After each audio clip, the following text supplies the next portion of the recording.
오랜 옛날 천안 지역에는 아름다운 자연과 깊은 숲 그리고 맑은 연못이 있었다. 이 숲에는 신비로운 힘을 가진 여우 가문이 살고 있었다. 여우들은 인간의 눈에 띄지 않게 조심스럽게 살아가며 숲을 지켰다.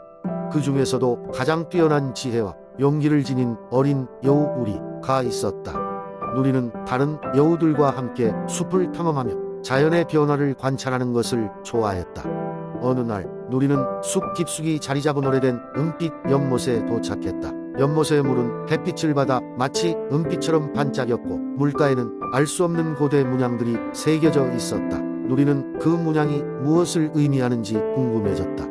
고민 끝에 누리는 용기를 내어 연못의 중심으로 다가갔다. 그러자 은빛 물 속에서 작은 토끼 한 마리가 모습을 드러냈다. 안녕 누리야 라고 말하며 웃는 토끼는 천안에 내려오는 전설적인 이야기의 시작이었다.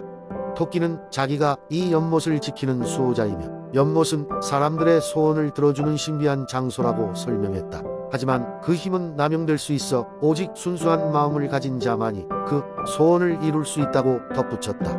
누리는 토끼의 이야기를 궁금증 가득한 눈으로 들었다. 누리는 사람들을 돕기 위해 이 비밀을 알고 싶었다. 그래서 토끼에게 물었다. 어떻게 하면 사람들에게 이 연못의 비밀을 알려줄 수 있을까요? 토끼는 누리에게 미소를 지으며 말했다. 그들의 마음이 진정성이 있다면 너의 마음처럼 말이야. 자연스럽게 연못의 이야기를 알게 될 거야. 그 후 누리는 오래된 문양들을 연구하기 시작했고 결국 사람들에게 이 연못의 이야기를 전할 방법을 찾았다. 매일 밤마다 숲으로 찾아온 사람들에게 이 이야기를 전하면서 그들은 누리가 들려주는 이야기를 믿기 시작했다. 인간과 여우가 서로의 존재를 이해하고 소통하며 살아가게 된 것이다. 시간이 흘러도 은빛 연못의 비밀은 여전히 천안의 전설로 남아있다.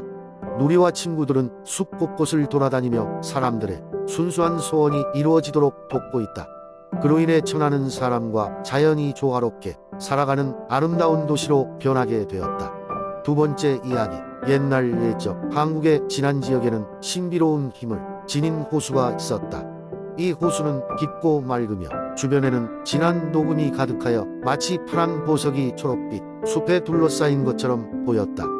사람들은 이 호수에 신비한 전설이 깃들여 있다고 믿었다. 전설에 따르면 이 호수 밑에는 옛날 옛적 용이 살고 있었다. 이 용은 하늘을 나는 능력을 잃어버린 대신 물속에서 세상을 지켜보고 있었다. 그는 마음이 착한 자들에게는 복을 내리고 사악한 마음을 가진 자들에게는 징벌을 내리곤 했다. 진안 마을에는 슬기롭고 상냥한 소년 연성이가 살고 있었다. 연성이는 어렸을 적부터 할머니에게서 호수와 용의 전설을 들으며 성장했다. 어느 날 그는 호수로 향했다. 호숫가에 도착한 연성이는 보통 때보다 호수가 더 푸르고 빛나는 것을 보고는 마치 무언가가 그에게 말을 거는 듯한 느낌을 받았다. 연성이는 마음속 깊이 호수를 가꾸고 싶다는 생각이 들었다. 그래서 그는 마을 사람들에게 호수 주변을 정리하고 꽃과 나무를 심자고 권유했다. 마을 사람들은 그의 제안을 받아들여 함께 호수를 가꾸어 나갔다. 덕분에 호수 주변은 환상적인 정원처럼 변했다. 어느 날 밤 연성이는 꿈을 꾸었다. 그는 꿈속에서 아름다운 백색 용을 만났다. 용은 연성에게 감사의 인사를 전하며 너의 선한 마음이 호수를 더욱 아름답게 만들었구나. 나도 너에게 보답을 하고 싶다. 필요할 때 내 이름을 부르면 어디든 날아갈 수 있는 힘을 주겠다. 라고 말했다. 연성이는 기쁨에 넘쳐 용의 이름을 물었고 용은 고요한 목소리로 뱉고 라고 답했다.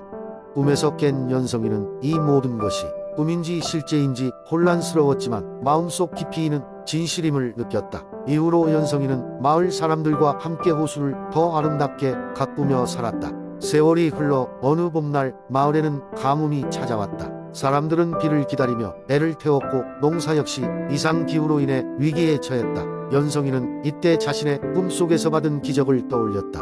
그리하여 그는 호수 앞에 나아가 큰 소리로 뱉고 라고 외쳤다. 그러자 하늘이 열리며 비구름이 쏟아져 내렸고 호수는 다시 한번 생기를 되찾았다. 마을 사람들은 연성이의 용기와 지혜 덕분에 가뭄을 극복할 수 있었다며 크게 감사했다. 진안은 다시 푸르게 살아났고 연성이와 마을 사람들은 함께 웃으며 고생을 견뎌냈다. 또 한 번 새로운 전설이 지난 호수에 깃들게 되었고 백호의 호수라는 새로운 이름이 생겨났다. 연성이는 백호와의 만남을 가슴에 간직하며 자연의 힘과 전설의 중요성을 후세에 전하였다. 언제 어디서든 선한 마음을 품고 자연을 아끼는 사람들에게 이 같은 전설은 계속해서 이어지고 지난해 호수는 누군가가 용의 이름을 부를 때마다 신비로운 기운과 함께 다시 깨어날 것이다. 세 번째 이야기. 옛날 옛적 조선시대 군산은 작은 어촌 마을로서 평화롭고 조용한 곳이었습니다.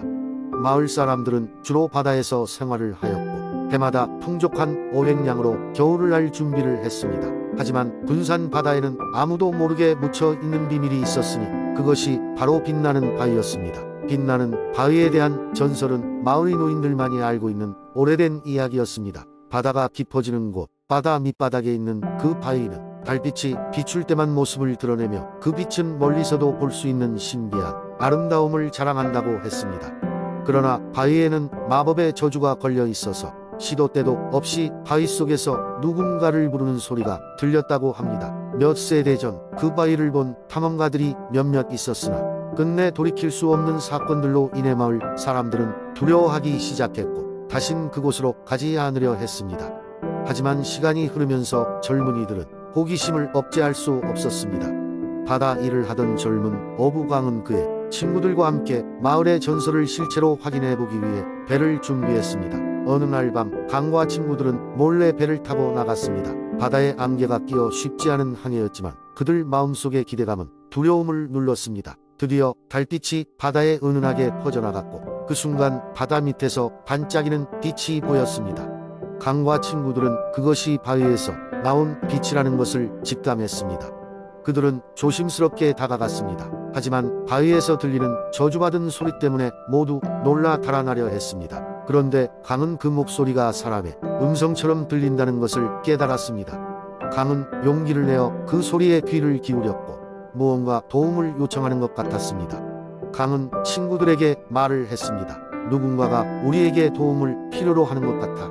그 목소리를 따라가 보자. 친구들은 망설였지만 결국 강의 용기를 믿기로 했습니다. 그리고 그들은 바위 가까이로 조심스럽게 다가갔습니다. 그곳에서 그들은 바위 깊숙한 곳에 갇혀있던 오래된 영혼을 마주하게 됩니다. 그 영혼은 오래전 배가 난파되면서 바위에 갇힌 한 어부의 영혼이었습니다. 그는 마법의 힘으로 인해 영혼이 그곳에 갇혀 있었고 그를 풀어줄 용감한 사람들을 기다리고 있었던 것입니다. 강과 친구들은 그 영혼을 바위에서 해방시키기 위해 온 힘을 다했습니다. 드디어 그들은 모든 저주의 결계를 풀어내고 영혼을 자유롭게 했습니다. 영혼은 그들에게 감사를 표하며 마을 사람들에게 항상 안전하고 풍족한 바다를 보장할 것이라는 축복을 남기고 사라졌습니다. 이후 군산은 그것을 기리듯 더욱 부유한 마을로 번창하게 되었고 빛나는 바위는 영원히 마을 사람들의 기억 속에서 은혜로운 전설로 남게 되었습니다. 그리고 마을 사람들은 바다를 통해 얻은 은혜를 떠올리며 매년 한 번씩 바다를 향해 감사의 제사를 지내기 시작했습니다. 이 전설은 무엇이든 두려움을 반대하고 용기를 가지고 맞설 때 예상하지 못한 보상을 얻을 수 있음을 알려주는 이야기로 군산 지역에 전해 내려왔습니다. 네 번째 이야기. 옛날 옛적 한국의 홍성 지역에는 울창한 숲에 둘러싸인 작은 마을이 있었다. 이 마을은 외부에 잘 알려져 있지 않았고 그곳에 사는 사람들은 숲의 신비로운 기운을 믿으며 조용히 살아가고 있었다. 마을 사람들은 숲의 나무들에게 기도를 드리며 자연과 조화를 이루어 나가는 법을 배웠다. 마을 중앙에는 커다란 나무가 있었는데 이 나무는 마을의 수호신으로 여겨졌으며 그의 이름은 녹음의 수호자였다. 많은 아이들은 이 나무를 중심으로 모여 각종 모험 이야기를 나누곤 했다. 특히 도윤이라는 소녀는 모험심이 강한 아이로서 숲 깊숙한 곳에 숨겨진 전설을 찾아내고 싶어 했다. 어느 날 밤 도윤은 달빛 아래 혼자 숲으로 들어가기로 결심했다. 그는 자신의 손전등과 아버지가 물려준 오래된 나무 지팡이를 챙겼다. 숲은 밤이 되자 전혀 다른 모습으로 변했다. 도윤은 두려움을 느꼈지만 역시 모험심이 그를 밀고 나갔다. 숲속 깊은 곳으로 들어가자 그는 이상하게 빛나는 구슬들을 발견했다. 구슬들은 결코 자연적인 것이 아니었다. 도윤은 이 구슬들을 따라가 보기로 했다.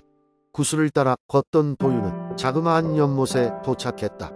연못가에는 작은 요정들이 춤을 추고 있었고 그 주위엔 어둠 속에서도 밝게 빛나는 아름다운 꽃들이 피어 있었다. 요정들은 도윤이 나뭇가지에 걸려 넘어지자 그를 발견하고 빙글빙글 웃었다. 요정들은 도윤에게 각각의 구슬에는 희망과 소원이 담겨 있다고 설명해 주었다. 도윤은 이 놀라운 경험을 마을 사람들에게 알려야겠다고 생각했지만 요정들은 먼저 자신의 소원을 말해보라고 했다. 도윤은 순간 멈칫했다. 그는 마을 사람들과 함께 행복하게 지내길 바랐다. 요정들은 그의 진심을 듣고 미소를 지으며 도윤에게 특별한 구슬을 주었다. 다음 날 아침 도윤은 마을로 돌아와 이 이야기를 나누었다.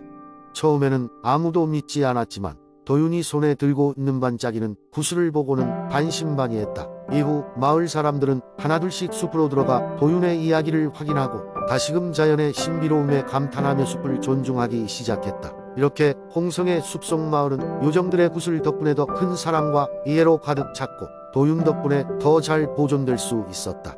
그러면서 마을 사람들은 아이들에게 숲과의 조화로운 삶의 중요성을 더욱 깊이 이해시키곤 했다. 그리고 나무, 들꽃 그리고 숲속 생명들은 그들에게 웃음을 선사했으며 결국 마을과 숲은 평화롭게 공존했다. 긴 세월이 흐른 뒤에도 녹음의 수호자는 마을의 아이들에게 모험을 꿈꾸게 하는 영감을 주었고 홍성 마을의 이야기는 세대에서 세대로 이어졌다.